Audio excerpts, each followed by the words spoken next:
नमस्कार, मी ज्ञानदा कदम. न्यूजरूम बुलेटिनमध्ये आपल्या सगळ्यांचं स्वागत. बुलेटिनच्या सुरुवातीला बातमी दिल्ली दरबारातनं आहे. नरेंद्र मोदी यांची आज भेट घेतली. राज्याचे मुख्यमंत्री देवेंद्र फडणवीस यांनी जिल्हा परिषद आणि महानगरपालिका या दोनही ठिकाणी मिळालेल्या अभूतपूर्व यशानंतर ही पहिलीच बैठक होती आणि विविध मुद्द्यांवरती या दोघांमध्ये चर्चा झाल्याचं कळतंय. प्रशांत कदम आपल्या सोबत आहेत. प्रशांत, कोणकोणते महत्त्वाचे मुद्दे आज या दोघांच्या चर्चेत पाहायला मिळाले?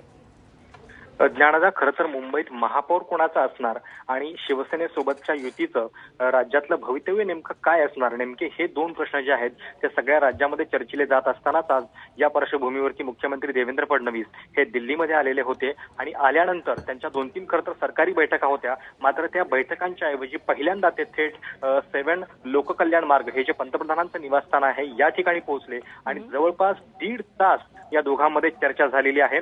आणि जर आपण या भेटीचा फोटो पाहिला तरी आपल्याला लक्षात येईल की किती सखोलपणे चर्चा झालेली आहे. कारण हातामध्ये कागद घेऊन देवेंद्र फडणवीस आणि नरेंद्र मोदी या दोघांनी महाराष्ट्राच्या निवडणुकांचं विश्लेषण केलेलं आहे.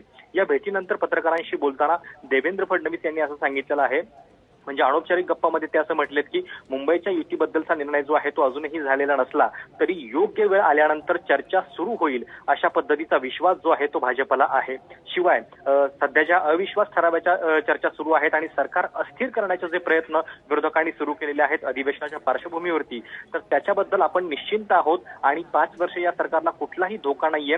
या घडामोडींच्या संदर्भात देखील पंतप्रधानांशी या सगळ्या भेटीमध्ये चर्चा झाल्याचं त्यांनी सांगितलेलं आहे. तर एकूणच शिवसेना जरी आक्रमक असली तरी सध्या भाजपनं मात्र आस्ते कदम राहण्याची भूमिका घेतलेली आहे आणि त्याच संदर्भातली रणनीती जी आहे ती या भेटीमध्ये ठरल्याचं मुख्यमंत्र्यांच्या या सगळ्या अनौपचारिक गप्पामधून आपल्याला लक्षात येत आहे. ज्ञानदा.